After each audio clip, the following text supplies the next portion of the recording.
शिव महापुराण वर्णन करती है किसी भी छठ के दिन, चाहे अंधेरी की छठ हो, चाहे उजाले की छठ हो, किसी भी छठ के दिन अगर षडानंद कार्तिकेय जी महाराज का नाम लेकर 6 बेलपत्र और उस 6 बेलपत्र पर 6 दुर्वा, 6 पुष्प, 6 अक्षत के दाने रखकर षडानंद कार्तिकेय बाबा के स्मरण कर कर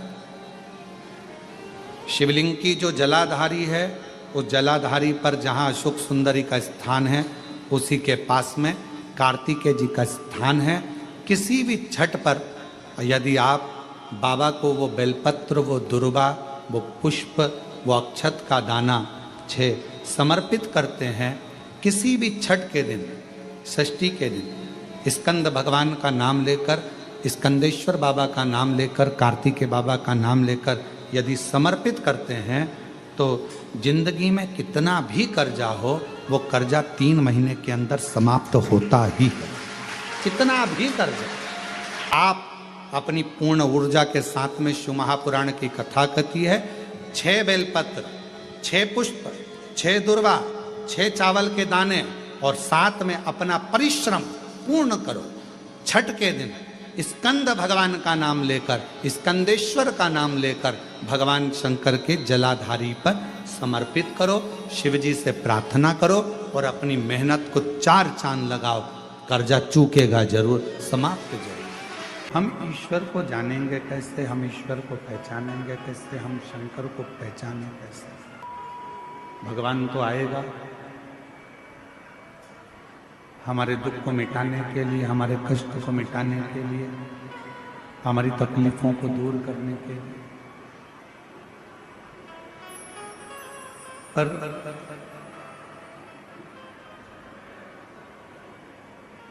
यदि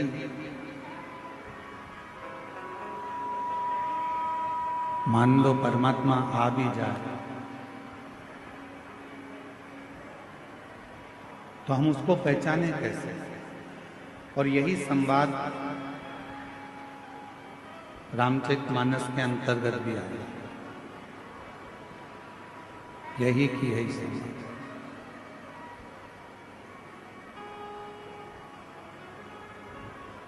मातंग बाबा से शबरी अम्बा ने, माँ शबरी जी ने मातंग बाबा से ये प्रश्न किया। माँ शबरी अम्बा मातंग ऋषि जी से प्रश्न करती हैं कि आप कहते हो कि एक दिन राम आपकी कुटिया तक आएंगे, आपके दरवाजे तक आएंगे, एक दिन परमात्मा आपके दरवाजे तक आएगा, तब आप कह रहे हो कि परमात्मा का दर्शन होगा, भगवान शबरी तुम्हारे दरवाजे तक आएगा, पर शबरी कह रही है कि मेरे दरवाजे पर भगवान आएगा तो मैं उसको पहचानूंगी कैसे? जब भगवान हमारे दरवाजे पर आएगा तो मैं उसको जानूंगी कैसे?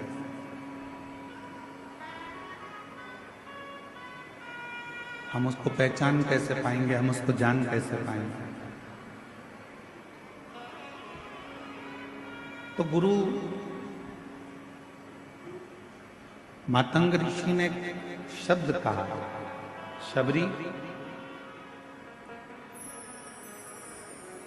तुम परमात्मा को पहचानोगी कि नहीं पहचानोगी हम नहीं जानते, हम तो इतना जरूर जानते हैं कि तुम रोज यदि उस परमात्मा को याद करोगी और परमात्मा जब तुम्हारे नजदीक में आएंगे तो तुम परमात्मा को पहचानोगी कि नहीं पहचानोगी हम नहीं जानते, पर यह जरूर है कि परमात्मा तुमको जरूर पहचान जाएगा।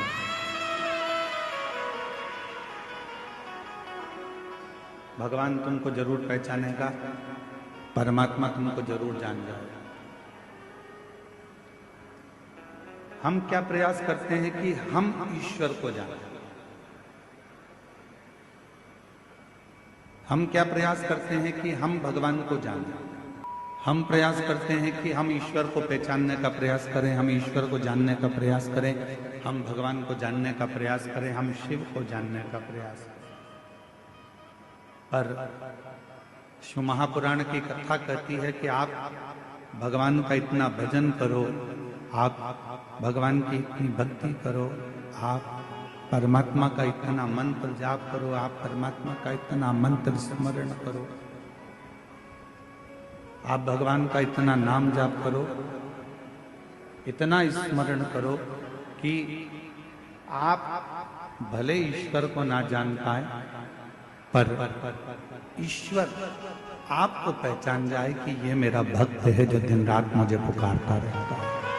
हम ईश्वर को जाने ना जाने पर जब हमारी भगवान शिव के प्रति अविरल भक्ति उत्पन्न हो जाए, जब हमारे भजन का बल बढ़ जाए, तो वो ईश्वर हमको जरूर, जो महापुराण में तो यहाँ तक वर्णन किया गया है कि यदि मार्गशीर्ष मास के आद्रा नक्षत्र के दिन ब्रह्म मुहूर्त से लेकर शाम को प्रदोष काल तक अगर कोई एक बार भी भगवान शंकर के शिवलिंग का दर्शन कर लेता है तो उसकी जिंदगी में उसने कितने भी व्रत करे हो, उपास करे हो, उन व्रतों में, उन उपासों में अगर कोई त्रुटि रह गई हो, कोई गलती हो गई, कोई यज्ञ करा, अनुष्ठान करा, साधना करी, तप करा, व्रत करा, दान करा, पुण्य करा, सत्कर्म करा, उसमें अगर कोई त्रुटि रह जाती है,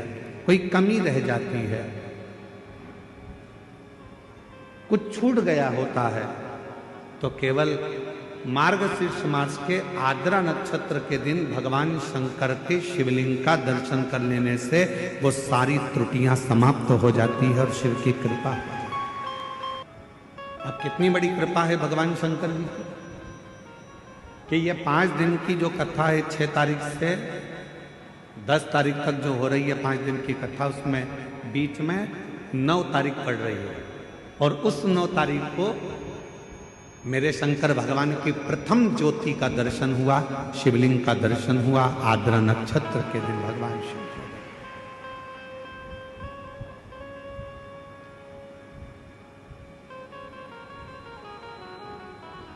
हम निवेदन करेंगे सभी सनातनियों से, सभी शिव भक्तों से, चाहे आप राम जी की आराधना करते हो, चाहे आप भगवान ब्रह्मा की आराधना करते हो, चाहे आप कृष्ण की आराधना करते हो, चाहे आप किसी भी देवी देवता की आराधना करते हो, पर 9 नवंबर आद्रा नक्षत्र के दिन मार्गशीर्ष मास के अंतर्गत 9 नवंबर को आद्रा नक्षत्र में शंकर जी के मंदिर में जाकर दर्शन एक बार अवश्य करो और भगवान शिव की कथा का रसपान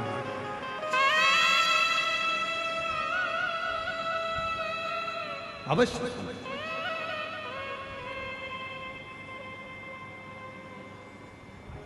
और शंभु शरणे मांगू घड़ी दुख काटो दया कर दर्शन।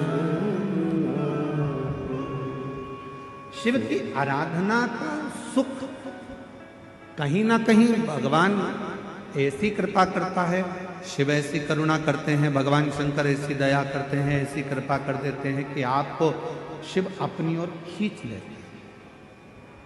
अभी आशीष जी कह रहे थे अपने व्याख्यान में कि गुरु जी ने ये करा है कि सबके गले में, सनातनियों के गले में रुद्राक्ष रहे।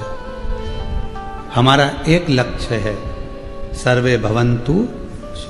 कैंसर जैसा रोग इतना बढ़ रहा है, पहले तो इक्का दुक्का कहीं पूरे प्रदेश में 1 या 2 मिलते थे, प्रदेश में, जिले में कहीं 1 आध मिल गया तो मिल गया, फिर धीरे धीरे तो इतना बढ़ गया कैंसर जैसा रोग कि जैसे बुखार आ गया। हर 8, 15, 20 घर छोड़कर हर एक गली के अंतर्गत मोहल्ले में कोई ना कोई को सुनने को मिल जाता है कि उनके रिश्तेदार को ये बीमारी है। कौन ने सुनी थी किडनी और लीवर की बीमारियां? पहले के लोग तो कुछ नहीं जानते थे, पर आज के समय में जहां देखो लीवर खराब हो गया, किडनी गड़बड़ हो गई, ये हो गया, वो हो गया। इन बीमारियों से सब ग्रसित है। ऐसा कोई संसार का मनुष्य नहीं है जो बीमारियों से घिरा नहीं है। पर जिसने, और हम फिर कहेंगे कि सियोर वाले महाराज पर विश्वास भले मत करना, पर शिव पुराण पर, स्कंद पुराण पर विश्वास करना, पढ़ना। उसमें लिखा है शरीर का ऐसा कोई रोग नहीं।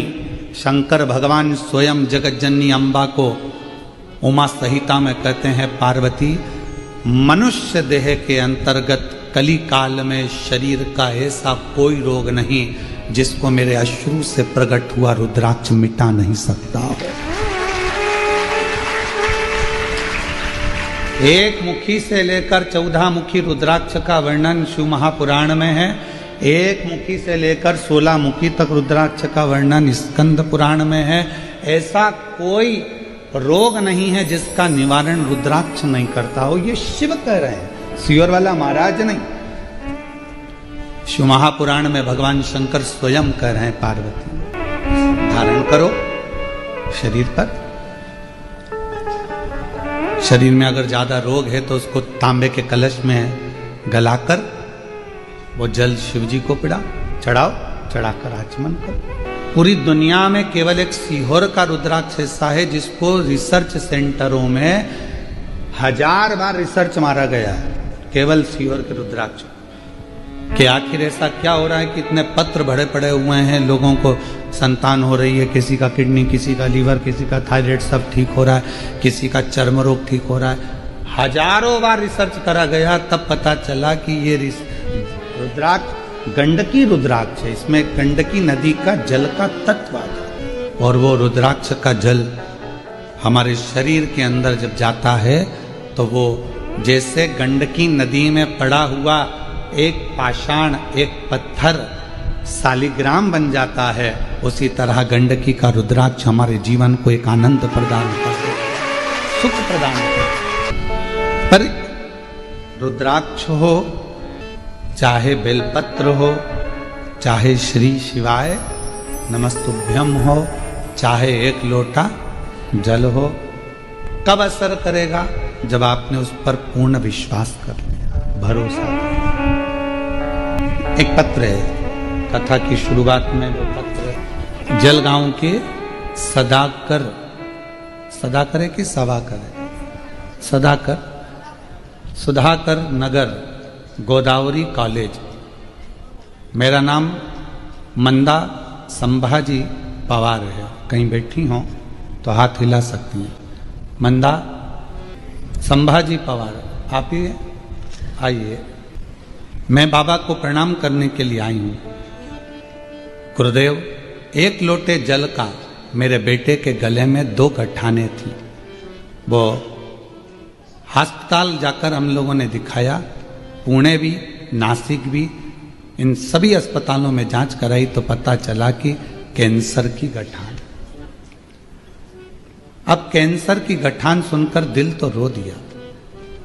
तब पता चला कि कैंसर की गठान है। इतना तकलीफ हुआ कि बेटे को और गले में 2 कैंसर की गठान। हम पुणे दिखाए, नासिक दिखाए, सब जगह दिखाए।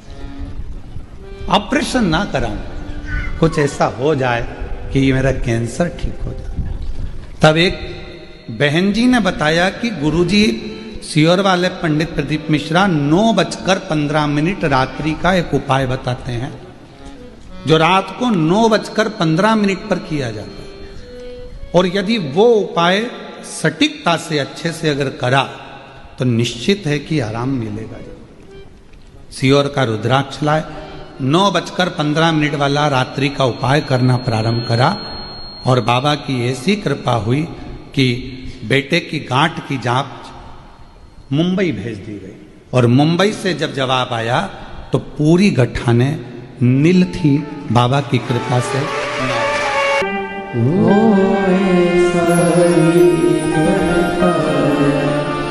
नहीं खाली उसे लौटाया, वो मन ही मन हर्षाया, कर दिया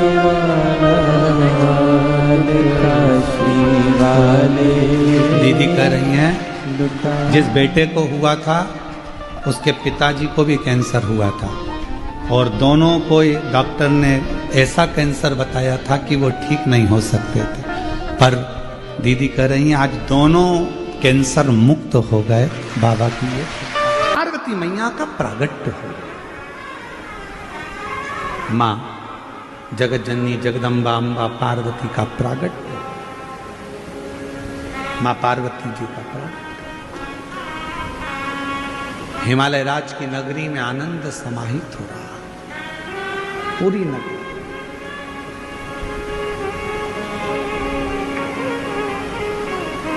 पूरी नगरी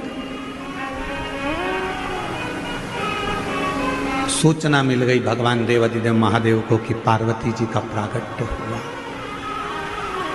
सबसे पहला काम भगवान शंकर जी ने एक करा कि पार्वती जी के प्रागट्य पर देव ऋषि नारद को पार्वती जी का भाग्य बताने के लिए भेज दिया गया। मेरे ओघड़ रानी ने, मेरे शंभू ने, मेरे त्रिकालदर्शी कैलाशी अविनाशी शंकर भगवान देव ऋषि नारद आ गए।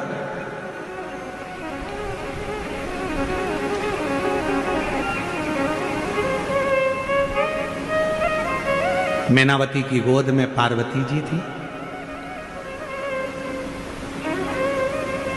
देव ऋषि नारद जी ने जैसे ही देखा तो उनका भाग्य बताना प्रारंभ किया। इनको जो पति मिलेगा वो भस्मी रमाने वाला, जटाजूट बांधने वाला मिलेगा। तुम्हारी पुत्री पार्वती को जो पति मिलेगा वो नग्न वेशधारी मिलेगा। और फिर निवेदन है, भाग्य बताने वाले तो दुनिया में ढेर मिल जाएंगे, पर भाग्य बनाने वाले ढेर नहीं मिलेंगे। भाग्य बनाने वाला तो देव अधिदेव महादेव ही। भाग्य तो कोई भी बता देता, भाग्य तो कोई भी बता देता है। कहीं पर भी चले जाओ, भाग्य बताने वाले ढेर सारे मिल जाएंगे। आपने देखा होगा, आप तो शिरडी में रहते हो, आप लोग तो कभी मुंबई जाते हो, कभी पुणे जाते हो, रेलवे स्टेशन के बाहर भी कोई ऐसी बहुत सारी वो लेकर बैठ जाते हैं, और एक पोपट को, एक मिट्ठू को, एक तोते को, वो मिट्ठू, वो तोता, वो पैरट, वो पोपट एक पर्ची उठाकर लाएगा और फिर भाग्य खोलेगा, फिर बता देंगे कि तुम्हारी भाग्य ऐसा। बोलो सही है कि गलत है? भाग्य तो कोई भी बता दे। भाग्य बताना बहुत बड़ी बात नहीं है, पर भाग्य बदलना बहुत बड़ी बात है।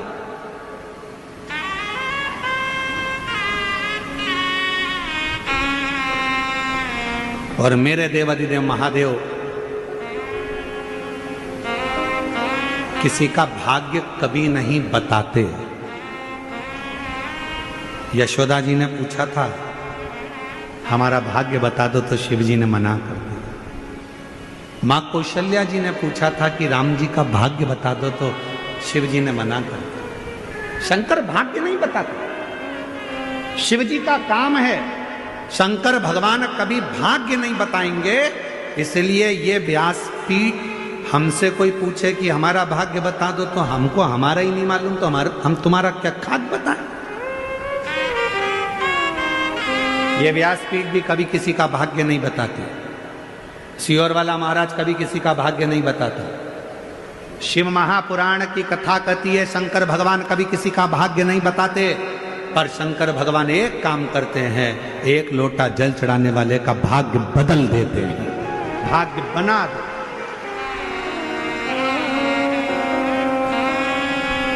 बताने वाले ढेर हो सकते हैं, पर बदलने वाला और बनाने वाला केवल एक शिव ही होता है। केवल बोल बम का नारा है। जम के बोलो जरा, बोल बम का नारा है।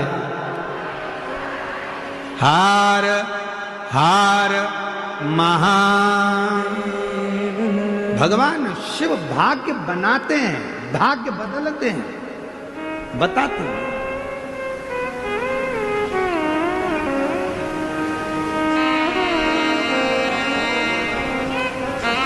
देव ऋषि नारद ने भाग्य बताया। पार्वती जी को जो पति मिलेगा वो ऐसा मिलेगा, जटाजूट बांधने वाला, भस्मी रमाने वाला, नग्न वेशधारी, हिमालय राज के मन में आया कि मेरी बेटी की किस्मत ऐसी लिखी है, मेरा बेटी का भाग्य ऐसा लिखा।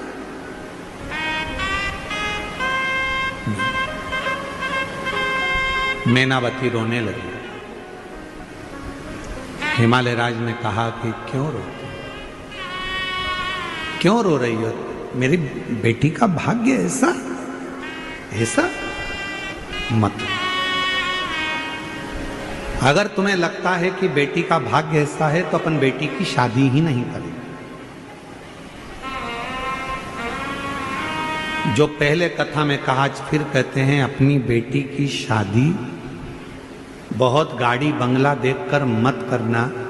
अपनी बेटी की शादी ऐसे लड़के के साथ करना जो संस्कारित हो, गलत व्यसन में ना हो, मदिरा पान ना करता हो, गलत काम में ना हो, भले काम छोटा हो पर गलत संगत में ना पड़ा हो। तुम्हारी बेटी की इज्जत करे, सम्मान करे, सत्कार करे तो बेटी की शादी करना, नहीं तो ज्यादा गाड़ी बंगला देखकर बेटी का विवाह ना कर।